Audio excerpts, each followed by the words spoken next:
Lewis. Hello, how are you? Hi, Glenn. Hey. Glenn, are you still okay to do this today? Yeah.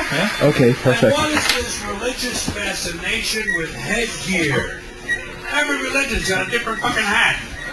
Did you ever notice that? The Hindus have a turban, the Sikhs have a tall white turban, Jews have a yarmulke, the Muslims have a kippahs. Everybody's got a fucking hat.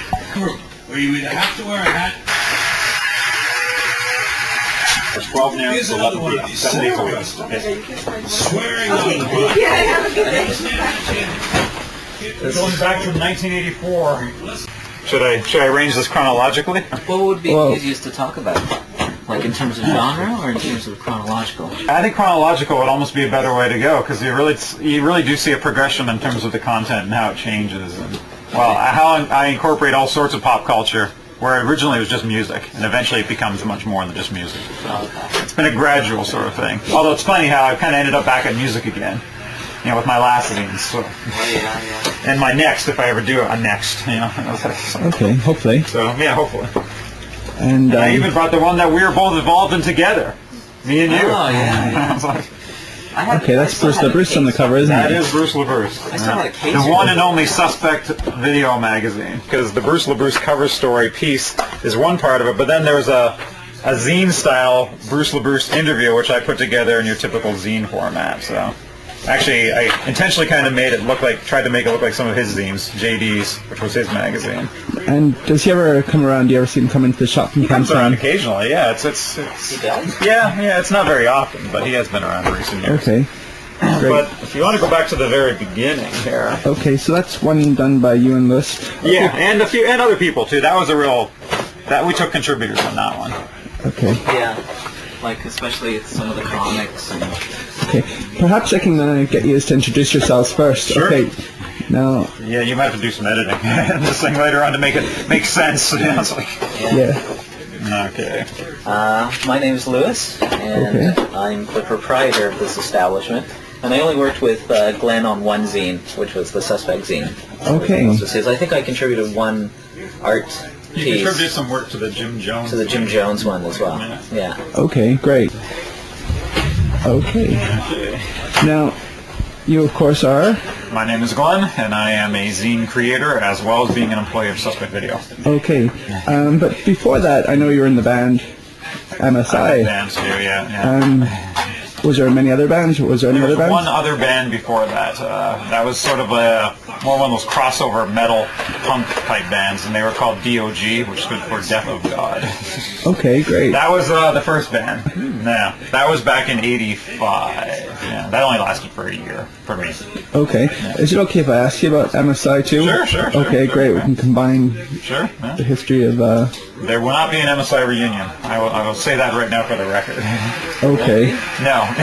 It's actually been discussed briefly between a couple of members, and a couple of members were kind of okay for it. Even I probably would have did it, but there was a couple that were just, no way. You know, not going to happen. Was it a 4-piece band, was it? It was a 5-piece band, and three people would probably do it right now, and the other 2 would have nothing to do with it. So I was one of the 2 guitar players. Yeah. Okay. Yeah. It started in '86 and ended in '90. All right. Yeah.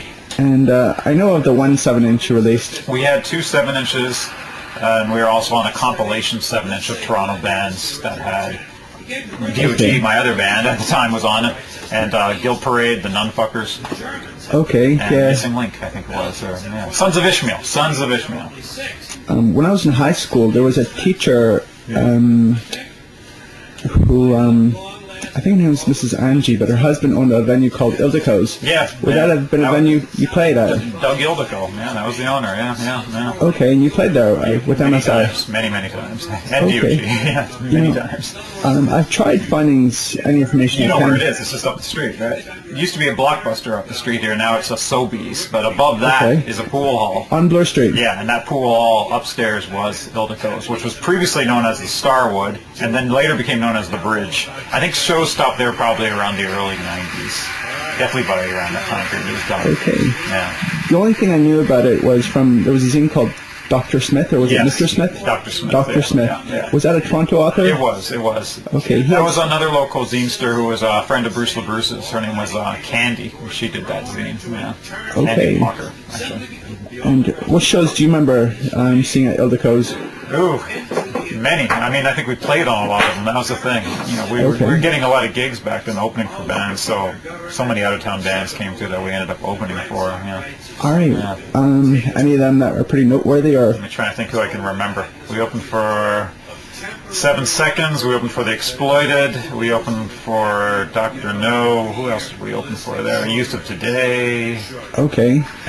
Some of the other venues I've been asking people about who don't really remember them or know them, it was like the Symphony, of course, Yep. on We Augusta. played there. We played with 7 Seconds there, and AOD. What else did we play with there? Okay. Yeah, some good shows there. And of course there was the Apocalypse Club. Yep. And- Played a lot of. We opened for Frank there, the lesbian folk singer. That was really cool. You did? Yeah. Elliot Lefko got us on that gig, actually. Okay. Yeah. And The only time we played with a lesbian folk singer, where we played to a crowd of predominantly dykes. That's all it was dykes, and they didn't like us one bit until Frank came on stage and sang a song with us, and then they were like, You really? okay. They still hated cool. us, you know, but they just couldn't believe that she was on stage with us. They didn't realize that we already knew her. We were writing to her. And that's how we got the gig. Okay. What other venues would have been Play it back popular? then. Silver Dollar on College. That's still there though. That's still, and then maybe the Rivoli. Yeah, not really so much for the types of shows we were doing. Okay. Yeah. I think we played there once, and that was the day I quit the band. It was actually, we were opening for the Real Statics that night, Okay. and that was the day I decided I didn't want to do the band anymore, and I called up the other guitar player on the day and said, I don't think I'm coming down tonight. Okay. I don't know if he thought, I was serious or not, but when I didn't show up that night, I think they realized I was serious. So yeah, that was kind of a obnoxious way to quit a band, but I just had enough. Yeah. Just couldn't do it. I couldn't go down and play those songs one more time. I was just like, I'm done with it. I'm done with it. Why did you feel that? I have no idea. I know. I think I just hit my limit. Okay. It's kind of like doing zines too. So like, I can't do the same zine over and over again. So I'll come up with a different theme and just do something as a one shot. Same thing. And how about out-of-town shows? Like I know in one of your songs you talk about crossing the border, the border song. Yeah, exactly. Can you tell us about the border song and then some of the shows you did? We didn't play a lot out of town. We played places like Buffalo and Ohio and things like that. But we played with some decent bands. We opened up for Slapshot. I think we opened up for Agnostic Front. We opened up for different bands in Buffalo and places like that. So, yeah. All right. And the border song is a true story? The border song is just a true story about crossing into Buffalo for a show. And, I had my altered birth certificate, so I could get into clubs when I was underage. And I guess the border guard looked at it and looked at me and looked at it and decided that they were going to refuse us entry because my birth certificate looked tampered with, which of course it was. And so that's what created the song. There wasn't no big story. We turned around. We took our gear back to a 24-hour just motel, left some stuff in there, went to a different area, crossed in, went over there with no equipment and told the local bands that we were playing with that we had to leave our equipment back there and try again. So we unfortunately have no gear, so we used all their equipment. Played anyways. So. Okay, great. So, no, not a big story, but it's just about don't say obnoxious things to border guards. Like when the guy asked me, I can't even remember what the line of the song now is, but it was something about he asked me why my birth certificate looked altered, and I said, I don't know, to fool people, I guess. Which isn't the right thing to say at the border, obviously. Okay. I could have probably said something even more obnoxious, but I held back. So. Was this border guard anything like Jello Biafra and Roadkill, or was it Highway 61? I couldn't even tell you if it was a man, a woman, or an animal. I have no idea. What was there. Because it was ambiguous, or because you can't remember? I just can't remember. I blotted it out. I think when we got turned away and the band started hitting me, I said, okay, I guess that was the wrong thing to say. That's all I remember of that. During the time of MSI, I came across a zine, I think it was called DPM, by some people from Pickering, Dribbling Pig Mucus. You got me on that one. I think there was an interview with you guys in there could have been. one of their I'm issues. sure we were probably interviewed in lots of crummy zines, but no, I don't remember that one at all. Okay. And you were making zines at this time? Yes, during this even time? before. I mean, MSI started in '86. My first band, GOG, started in '85, but I first started doing zines in '84. So, no. Okay. Yeah. So I can show you the first zine, and you can laugh at how pathetic it looks. But it was late '84. It's Metallic Assault. I did that with another friend of mine, a guy named Derek Emerson, and it was a metal zine we did 2 issues of because we are, major metalheads at that point. I don't know if there's any pictures of me in here. I don't think there is, but if there was, you could get a little example of how ridiculous I looked at the time. You would have been in high school at the time? Yes, I would have. Actually, no, I wouldn't have. What am I saying? I quit. I already dropped out by that point. Is that the first and second issue? Yeah, the only 2 issues of... Well, it got a lot better. This one's just stapled Exactly. together, This time we decided to, we found a better printer. But there's no pictures of me in here, which is probably, there's a reason for that. But that was the second issue of Metallic Assault. Okay, and what was it? 5 years ago, I sold one of these on eBay for $20 US, which blew my mind. Okay. Yeah, I put it up there because I found I had a couple left around. I thought, I'm going to put one up there and see if anyone would buy this. So I put it up for $5, and a bunch of Germans started bidding on it, and I ended up getting like $20 for it. And I was like, woohoo! Okay, well done. Okay, exactly. I see that there's a story on Voivod in there. Is it mostly Canadian bands? No, it's international metal. Metallica, Slaughter and Sacrifice, local content, Toronto area. Voivod, of course, Montreal.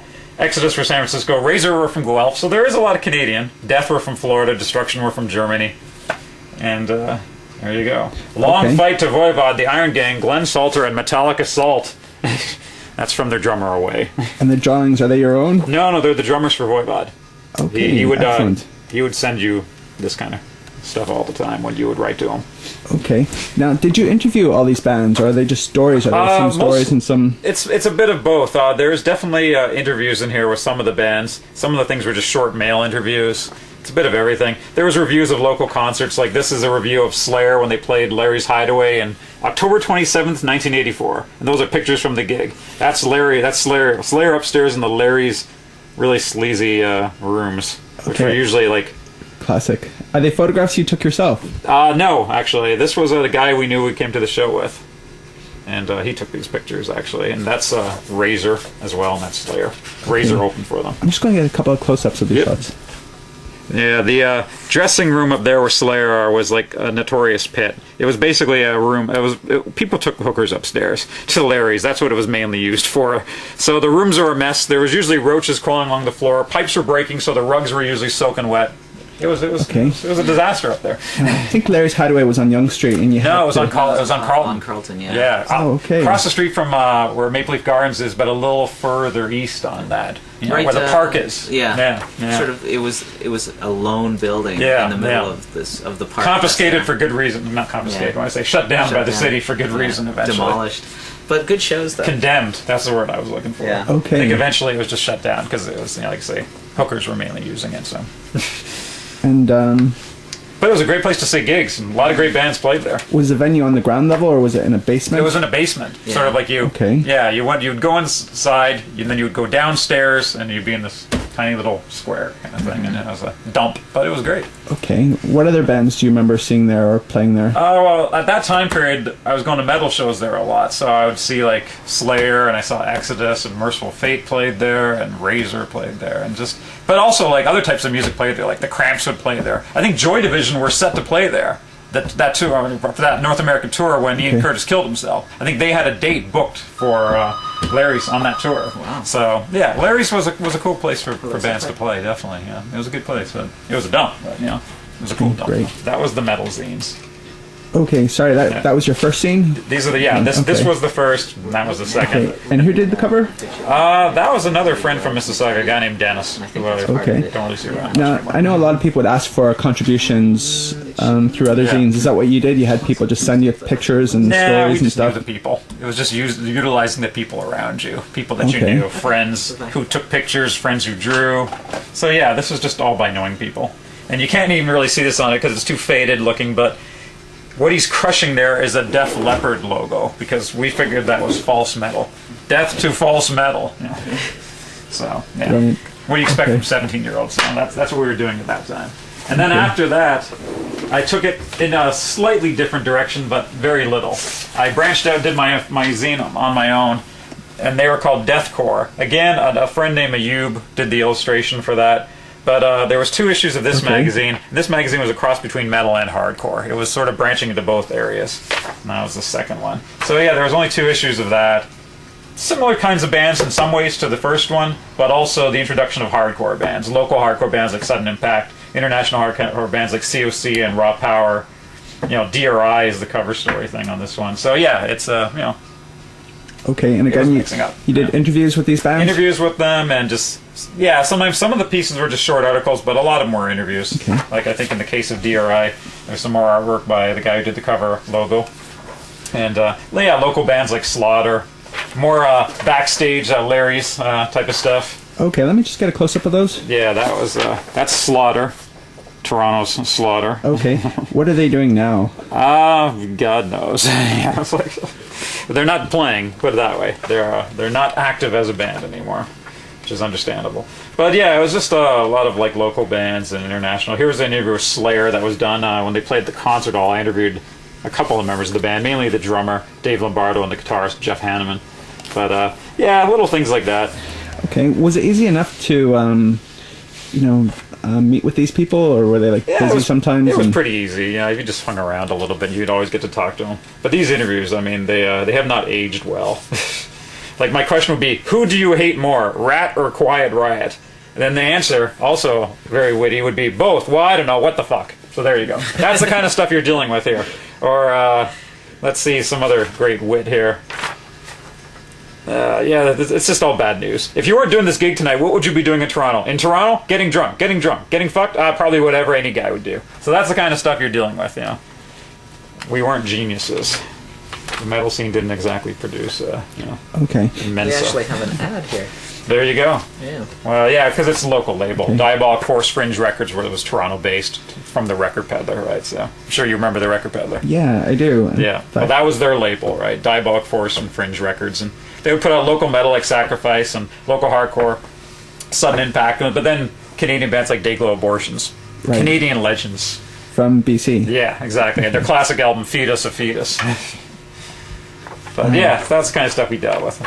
And then, it branched out into other things after that. So there was 2 issues of Metallic Assault, 2 issues of the Deathcore, and then after that I decided that I was only going to do zines as one-offs. One shot, one theme, and then move on to something else. Yeah. All right, and what year were those zines again? This would be basically 84 through 86.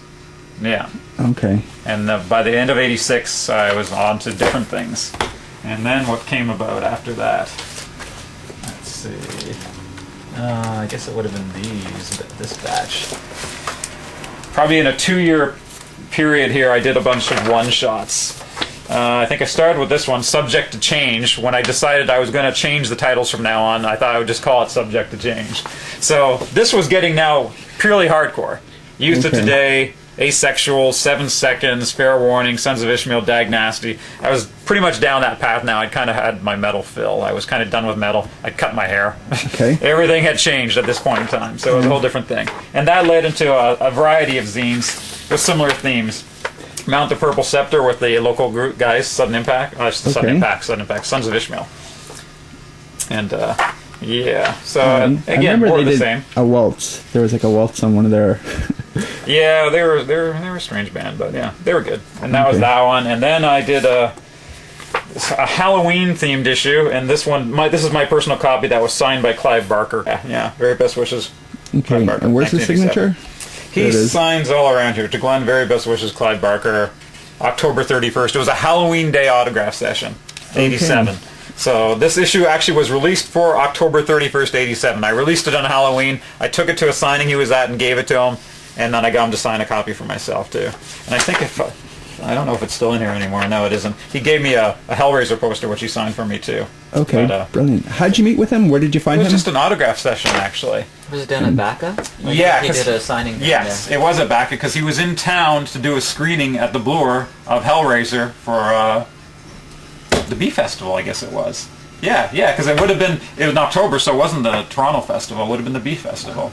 And so I interviewed him that night, and I think that appeared in one of the later zines. Yeah, it appeared in this one, which followed up. So I met him on this one, and then in this zine, We Should Have Went Bowling, I actually had an interview with him. Maybe this is the poster. Yeah, here it is. So this is what he gave me when I interviewed him, and he signed it for me. Yeah. Okay. Yeah. Beautiful.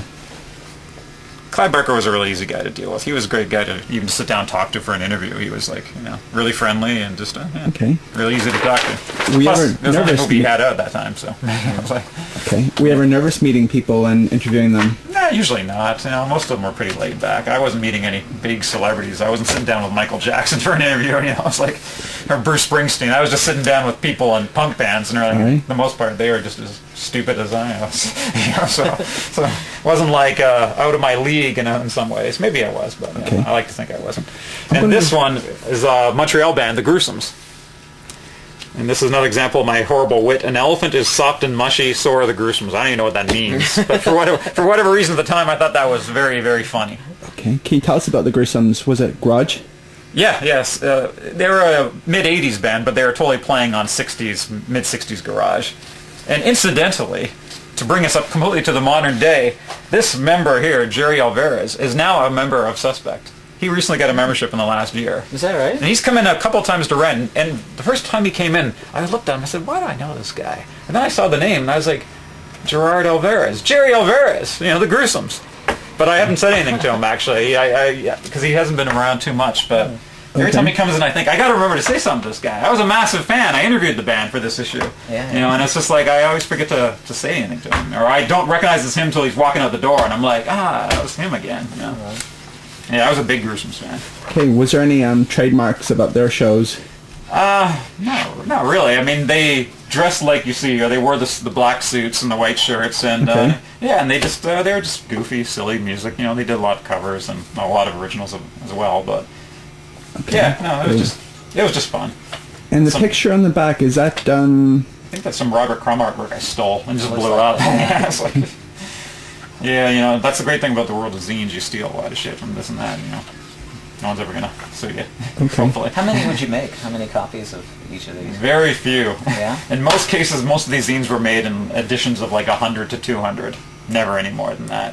Okay, and where did you distribute them? I sold them locally. That's it. I sold them at Record Peddler. I sold them here. I sold them at the Beguiling. I sold them, a few different places like that. That's about it, really. Okay. Yeah. Lewis, how long has this place been here for? Since 1991. Okay. Yeah. Okay, so then after that... So we only got the zines from after that. The more accomplished zines. Yeah, exactly. They do get better. Thankfully they get better. Let's see, what came after that?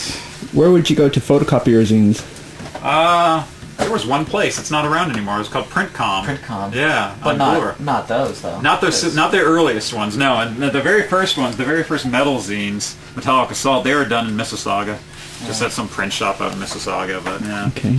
Yeah, every once in a while, wherever you go, there's always a print shop that likes doing zines, or like you keep hearing about these places in the States and here and stuff. Printcom was like that. Yeah, He was totally. very accommodating.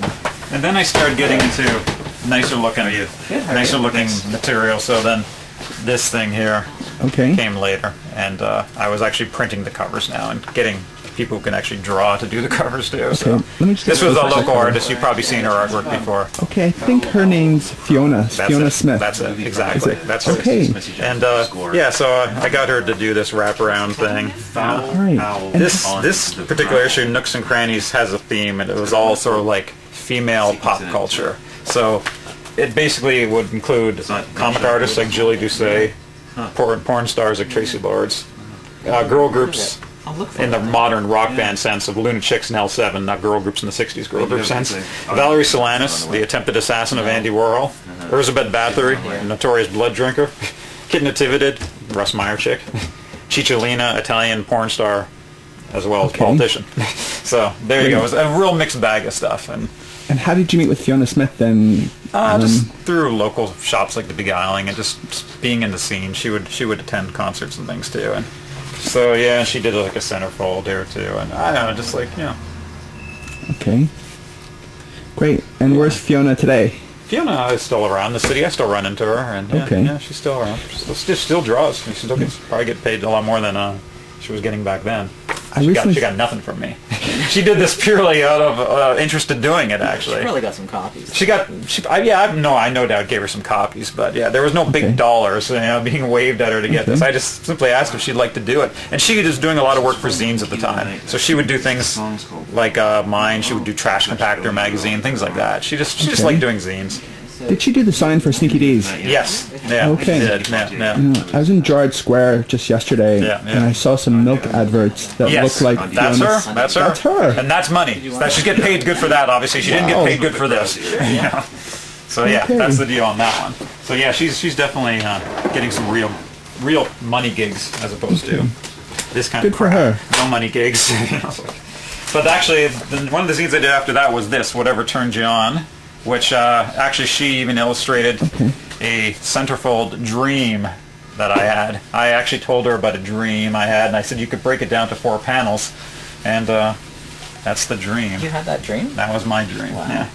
So I had her Okay. illustrate a dream. And what's happening in the dream? No, it's pretty sad, pathetic, but you know. All right, let's just get a still of it then. If you Yeah. can just hold it up for a second. Yeah, you can Okay. kind of like take it still by still. All right.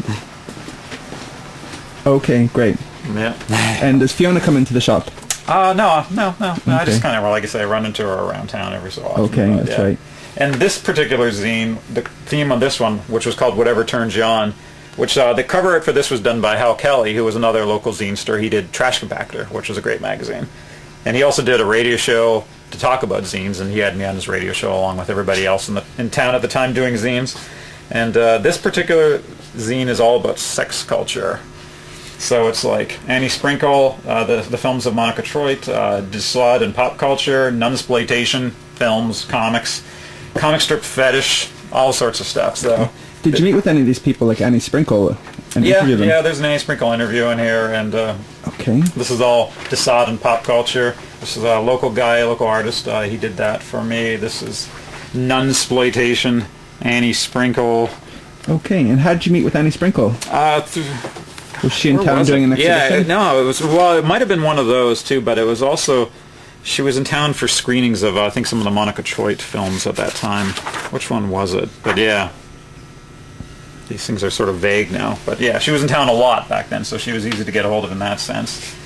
All sorts of junk here. Some of the stuff is kind of academic even. I didn't write that stuff.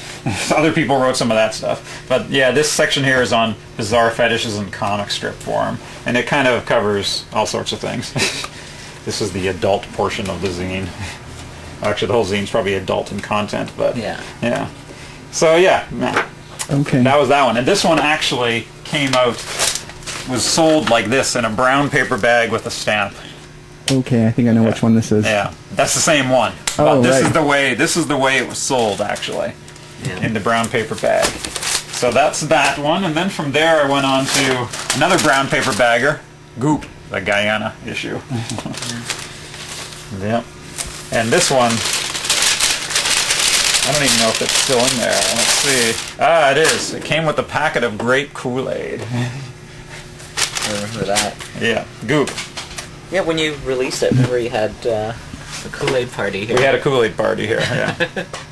And I actually ended up talking to somebody that day who actually had family in Guyana at the time, and they were explaining how ridiculous that whole scene was at the time, and how, it was a mess in Guyana at that point in time when the tragedy happened. They had family there at the time, and they said, it was insane. But Can you show us the cover? Can you hold up the cover? yep. Okay, great. I'm sorry, Glenn, I just cut you off there. What were you about to say? Oh no, I was going to say this magazine is pretty much came out for the 14th anniversary of the Jonestown Massacre, and we just hit the 30th anniversary. Yeah. Just like earlier this month, we actually hit the 30th anniversary of the Guyana Massacre. And so this kind of like focused on initially the history of Jim Jones. Okay. Actually, You can lead through that a bit slower, and then I'm gonna get some. I'll show you Lewis's art. Let's see. You can see the sick mind at work here. One piece. Yeah. Well, you described what you wanted. Yeah, true. I described it, but no, it's somebody's tattoo. Let's see, where are you? There you go. He is so ashamed he credited himself to Zine. That was not shame. Yeah, I think that was shame. Okay, and this So- scene consisted of. I know there was like film reviews, and there was. It's stuff on anything. I mean, here's like Jonestown Massacre trading card art. I mean, There was such a thing. Oh yeah, I got the set. That was the set. Death Cult, Jonestown Massacre memorial cards. But it's really about anything to do with Jonestown. I mean, there's even stuff here on songs, on music that was Jonestown themed music. Okay. A lot of punk bands wrote songs on Jonestown. And So, what are some examples? I'll give you an example if I can find that section here. Let's see. I can't even remember what some of these songs are called, but How about the cards? Where were they sold? in comic stores and in stores that would carry like specialty trading cards and things like that. Like we would carry things like that here even. But let's see. So yeah, Jonestown rock and roll. There was a band called the Hates, and they had a song called People's Temple Last Hymn. Man of War, the metal band, had a song called Guyana Cult of the Damned. There's a band called the Judies out of Texas. They had a record called Guyana Punch. There was a band from Texas called Jim Jones and the Kool-Aid Kids. Yeah, I mean, this was there was a lot of this out there. And Genesis P-Orridge at the time put out this album, The Last Supper. He had gotten a hold of the tape of the final day, right before the suicides took place, and he put the tape out as an album. And that's a shot of him and the group, Psychic TV, Psychic Youth, in front of a poster of Jim Jones, all wearing the aviator shades that he would wear. So yeah, I found that record once used, and I was pretty impressed that I found it. What's People's Temple? It's the final sermon. Yeah, Oh. the final sermon given on November 17th, 1978. Because you could also get, there's a CD that came out. Yeah. People's Temple. Yeah, well, that's the actual album that Genesis P-Orridge released. And so yeah, this thing is just about Jonestown pop culture. And here's a shot of me in '92 on the location of where the People's Temple was. By that point, it had been bulldozed after an earthquake, and so it was going to be turned into a post office, and eventually that's what it became. But that's the grounds, and they just had it fenced off. But here's an earlier shot of John Waters sitting on the steps of the People's Temple right after the Guyana tragedy. So that's the same area on Geary Street in San Francisco. So yeah, when I went to San Francisco, like in '92, I had to make a pilgrimage to the location of the People's Temple. So even though I knew it wasn't standing, I knew it was gone. But I still figured there's nothing there on the lot. It's just an empty lot. So that's why I figured I would just go. Oh, yeah. See, there's the street. That's Waters on the street, and there's me on the street. So Okay, let me just get a close-up of that. I have to juxtapose me with Waters. So I figure, Okay. it's There's Waters? There's Waters there when it was still there, and there's me on the same street, and that's the location of what eventually became a post office, I think. So. Okay. Not that you can see the photos since which they're dark one's you? as hell. On the left? I'm here. Well, they have both of these shots of me at there's two different shots, yeah. positions, but that's Waters in front of the building when it was still standing. Great. And So, how many yeah. issues of this? Oh, were this was printed? another limited one. This was probably 100 copies. I figured this probably not going to be more than 100 people who would want to buy this. But we sold them all, so. And there's only one printing, of course? Only one printing. And A there's- friend named Tony Hamilton did the silk screening on the bag, Okay. And yeah, so that was that one. Now, what came after this? If you need to, make an inquiry, go ahead, I don't mind. Actually, I think after that came the one that me and Lewis did, the Suspect one. The one and only Suspect magazine. That was the one after that? Yeah, because this was around, what year did we do this? 92? No, it was after 94? Yeah, I have no clue. It all blurs together. Okay. 94, summer 94, yeah, so that wouldn't have been, let me see, what would have been after. And how did you approach Bruce LaBruce to Like that I one said, together? he was always just around, You'd see Okay. my gigs and things, and I was seeing his films at the time as they were coming out. The first one the first feature would have been No Skin Off My Ass, but there was other things Right. before that too, shorts, and so yeah, he was always around. But he was easy to see, I rented a copy of that here. Do you still have a copy of that available? We do. Because- We still have No Skin Off My Ass. I don't think we have a copy of Super 8.5 anymore. Yeah, it seems to be gone, missing. But, Okay. Hustler Right we have on DVD, and Raspberry Reich, and yeah. Okay. The no, Raspberry right, right. Yeah, we have most of them. So yeah. and the No Skin Off My Ass, is it on VHS that you still have a copy of? Yeah, that's never been on DVD. 383385. And yeah, so this was the slickest thing we ever did. Well, it was done on computer, right? So, Okay. and this was all interviews with people done at the festival, the Toronto International Film Festival at the time. Lots of different types of filmmakers, some musicians, a bit of everything really. 3 days. But yeah, Okay. and that's a ridiculous collage of Bruce. Great. But yeah, 12 basically. Okay. And you said you and Lewis worked together on this one. yeah. Okay. Here's a 2 day. There's me and Lewis both wearing afro wigs for the or editorial page. Where's that? Okay, there. Yeah, that's Lewis, and that's me. Did you want to buy it? Both with the shades. I think we were trying to look like we were like Black Panthers or something. I don't know what it was about at that time. But I just had the wig. you had the wig and like the the wig. glasses, so we figured why not. Okay, great. That way we can also be incognito, so we wouldn't feel the shame of creating this thing. So let me just get another shot on the cover, if you don't mind holding that up. Sure. Okay, and who took that photograph? This would probably have been taken by Bruce's friend Candy. Candy took Yeah, it. I think Candy did take this photo. She took a lot of photos of him at that time for publicity purposes. I remember we decided to do that because it kind of went against what people thought our cover would be. Yeah. You know? And it's Okay, even cool. got on the slate that says suspect video. You know, it's like, Yeah. Wow, is that something you altered, or is that for real? no. They created this for it.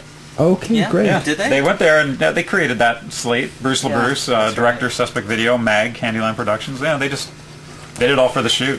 I think when he knew that were planning to put him on the cover, he decided that they would take something interesting, and that was interesting enough. Yeah. Perfect. So yeah, there you go. And then after that, there was some more one-shot deals that were just kind of like thrown together little projects. I liked all the cinema transgression stuff in the late 80s, so around the beginning of the 90s I did this thing, The Best of the Underground Film Bulletin, which was a magazine that Nick Zed put together. So in the spirit of ripping people off like Nick Zed was into as well, I decided that I would just go through his zines, relay them out, retype them out, and just put together my own collection of what I considered the best stuff in the Underground Film Bulletin. Which one was that? Let's see. There was no many copies were made of this thing because this was something that I just knew wasn't going to amount to much. 25 copies. This is number one because obviously I kept number one for myself. Okay. But I made 25 copies. I sold them here, and that was probably it. All right. And, Ooh, all your zines numbered. No, most of them weren't. Some of them were. I think the Jonestown one might have been numbered. Yeah, the Jonestown one was numbered, but most of them weren't. Most of the time I just made 100 copies, 200 copies, and just put them out there. Okay. So that's all about the New York Underground. You mentioned something about the transgression genre. That's what they called it, the cinema of transgression. Okay, and Yeah. what does that mean? What's that about? Well, the cinema of transgression was mainly something put together by Richard Kern and Nick Zed, but then various others in the scene too. Like Lydia Lunch was involved, of course, and Long Leg. Okay. Yeah, they were all New York. I don't know if you want to call them performance artists. Some of them might have been considered that. Some of them were musicians. Different things, really. But together they created these films that they considered transgressive. So it became the cinema of transgression. Yeah. Basically, it was just a lot of sex and violence. But, you know, which is why I was attracted to it. Yeah. I didn't really care about any transgressive element. It was, it delivered the sleazy kicks, and that was good enough for me. Was there any venues in Toronto showing these films? Yeah. Nick Zed would come to town and show us films at the Rivoli and places like that. So they did get screened. There was a place on near Queen called the Purple Institute, which was a gallery that a lot of artists lived in. And they would do nights called Queasy Stomachs, Tender Groins. And people could bring down films or loops or whatever they had, and they would screen different things as long as there was some sort of sexual content. Pornocopia, another zine all obsessed with pornography. Yeah. This one had a focus on, not specifically, but mostly vintage porn, 70s porn, early 80s, things like that. There might have been some current things, but this was a mixture of interviews with this director, Rince Dream, who made the movie Cafe Flesh. So there's stuff on him. What else is in here? There was an interview with comic artist Joe Matt, who I knew, and he was a funny guy. Is he Canadian?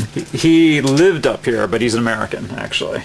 He lives now back in the States. I think he's back in California. But his comics were pretty much about his personal life, and a lot of it had to do with pornography and his obsession with it and how it messed up a lot of his relationships. And this interview was all about porn with him. I basically just sat down and we talked about porn. He talked about his favorite porn people. He talked about his, obsession with masturbating.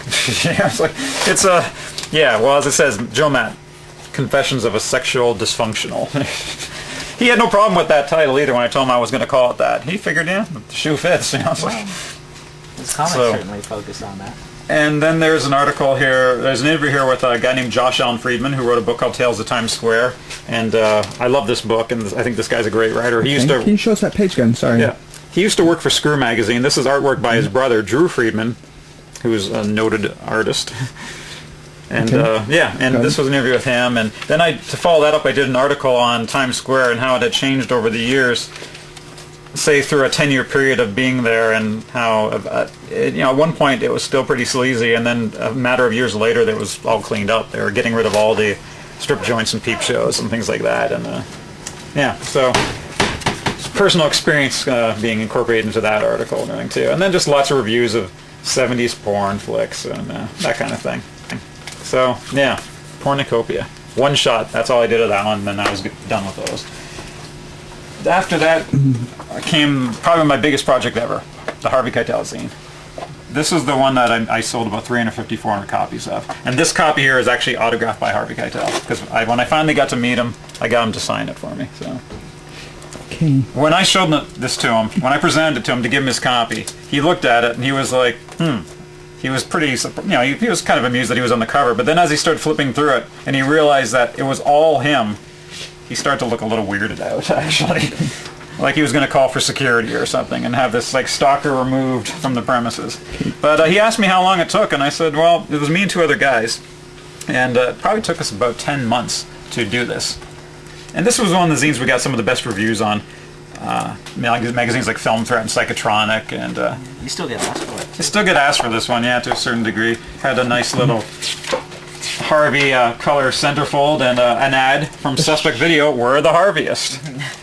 And show us the centerfold again. Lewis actually was responsible for that ad there, but yeah, that's just a shot from a movie called Exposed, and yeah, that's Lewis's ad for it. "We're the Harveyest."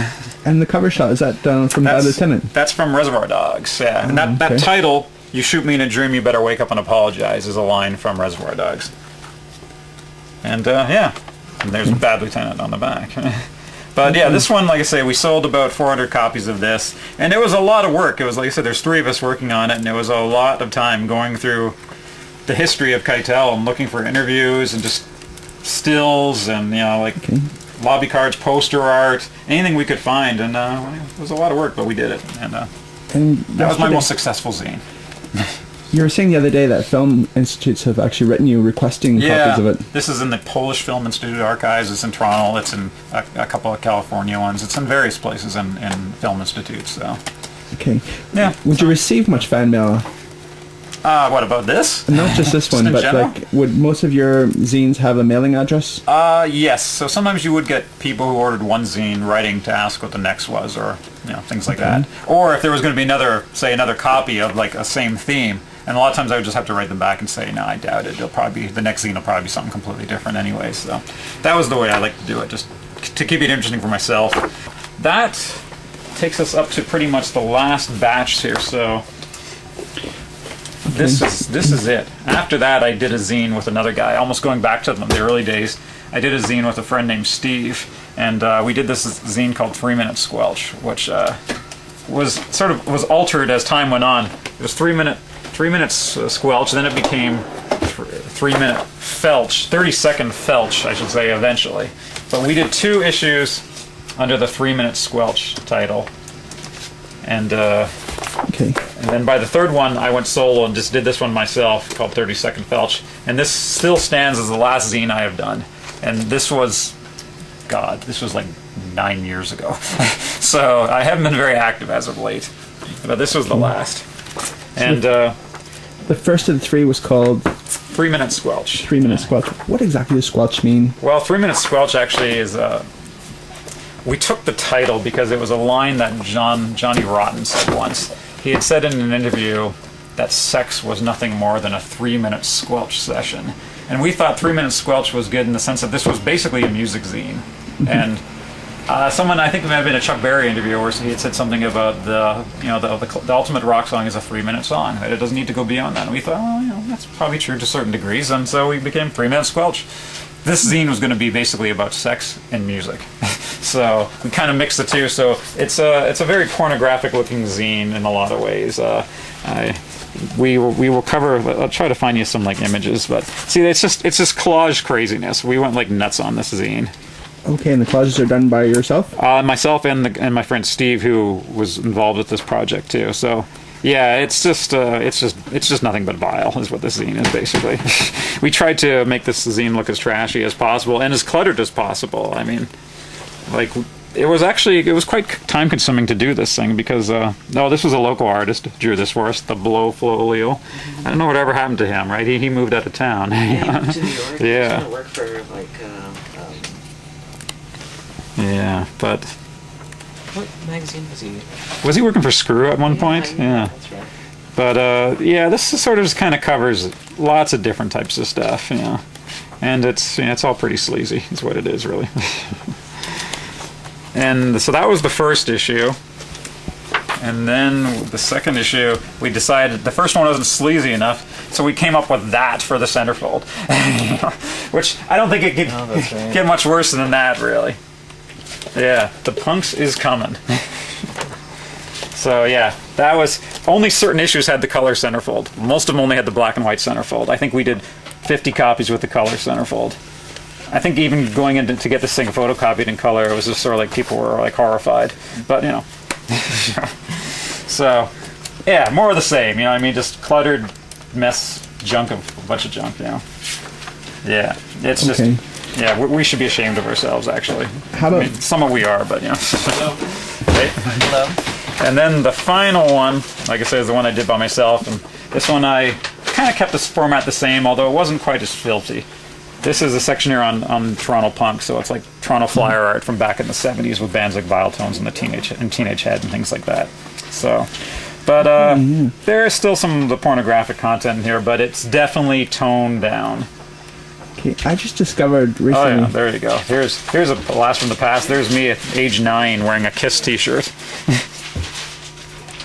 But yeah, this one, like I say, it's got a little bit of its porn in it. It's got the Iggy Pops His Cock centerfold. But for the most part, it's more restrained. Oh, here's Lemmy with porn stars. That's always good to see Lemmy with porn stars. Everybody likes Okay, Lemmy of Motorhead with porn chick Madison and these whoever. pictures were taken... This was taken from a porno mag in the 70s called We. These were more recent shots in the last 10 years of Lemmy with a modern porn star of the time named Madison. But yeah, stuff like that. Okay. So then there was a piece on Nico's film and just, yeah, all sorts of different junk in this one too, but not as much of the sleaze. It's not quite as pornographic. It has its bit of pornography, of course, but yeah, I think we'd gone as far as we could with that. Okay. We blew our load basically on this one. That was that. We were done with it. No more. So yeah, we that was it. And that was the last thing I did. So I don't know what's next. Well, I kind of know what's next, but I just don't know if I'll ever finish it. Okay, I'm actually reverting right back to the beginning now. This is the way I began, obviously, wherever it is. So that's the way I began when I did this at 17 with Metallic Assault. The next zine I'm going to do, if I ever get around to finishing it, is actually going to be a look back at this time period. And it's going to be called I Was a Teenage Metalhead. Now, I don't know if I'll ever finish it because I'm very, very slow and quite lazy. But if I ever do get it done, that's what it will be. It'll be called I Was a Teenage Metalhead. The cover's already made. It's a shot of me in a photo mat when I was about 18 years old, looking like a total idiot metalhead. And yeah, that's what it'll be if I ever get it done. So maybe 20 years from now, if anyone ever sees this thing, it still won't be done. But you know, that's the point. That I might do it, I might not. You know, You gotta do it. yeah. So yeah, so I'm just I'm going back full circle after like nearly 24 years. This was published in '84. It's, yeah, maybe I should put it out for the 25th anniversary. That would be a good year, actually. Get it out next year, 2009. It'll be the 25th anniversary, and it's go full circle back to metal. Okay. So we'll see. I've got a couple of questions for Yep. you. Okay. What zines did you know of? Like, you did mention Jed's, or was it... I can't remember, someone named Jed? JD's. JD, yes, of course. That was Bruce LaBruce's zine. Yeah, Oh, yeah, okay. Yeah, that was Bruce LaBruce's zine. And Bruce Eddie- LaBruce's zine was mainly about Bruce, right? Bruce wasn't really covering a lot of other pop culture. He might have covered some, but really his zines were about what he was doing and the people he Yeah. knew. So, yeah. Okay, Yeah. and how about, like, are these zines that inspired you, or that you were interested in, that got you to get... Like, what zines I did think you... seeing pretty much any zine at the time it was sort of inspiring to some degree. Okay. There wasn't tons and tons and tons of zines that I was coming into contact with in, like, say, in '83. There was some. Some of them were on film, like horror movie zine type things. Some were music, of course.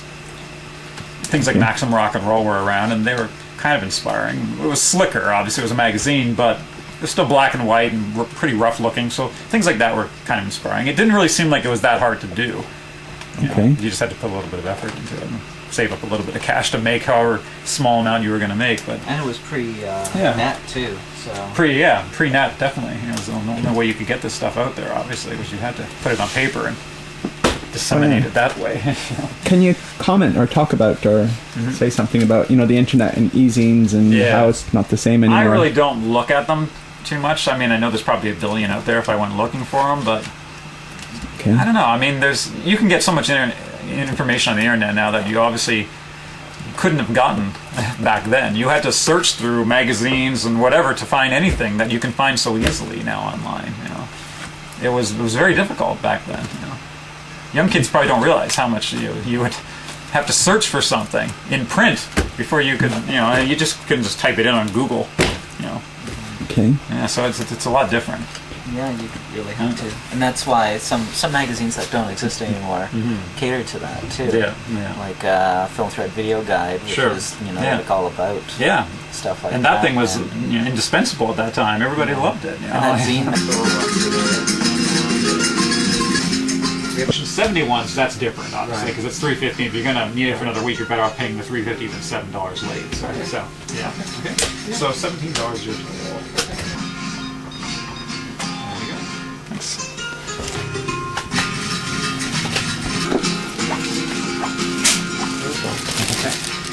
Just reached in the right area, but one over.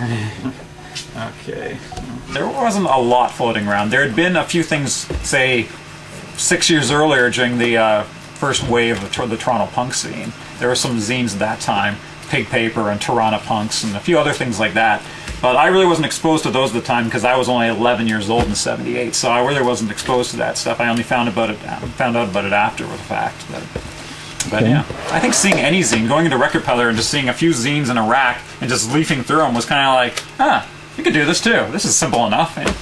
Okay. So yeah, that was it. And how about stories? Like I know you did interviews and you did stories about stuff, but what about fiction? Did you ever write any fiction? Nah. Really, okay. I don't think I ever did. Yeah. So how about never a passion? Did you ever invite authors of fiction or short story writers to submit stuff?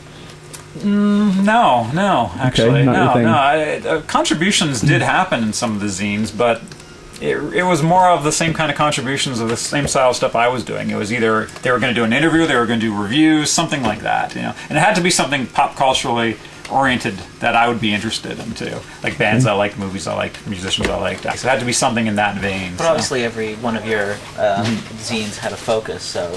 Yes. Have to do so it would have to be at least loosely within that focus. Yeah. So that was the way I did things. I've got 1 minute of tape left. Okay. I'll then go to the profound words from him. How do you want to wrap up this? Sure you do. How do we wrap it up? Yeah. Exactly. How do we wrap this up? Well, I guess the best way I can wrap up my portion is to say that maybe one day I will do another zine. I make no guarantees. I make no promises. I would like to do it. I kind of have a little bit of the passion and drive to do the zine. I was a teenage metalhead, but it's just about not being so lazy. And unfortunately, I don't have quite the drive I once did to do zines.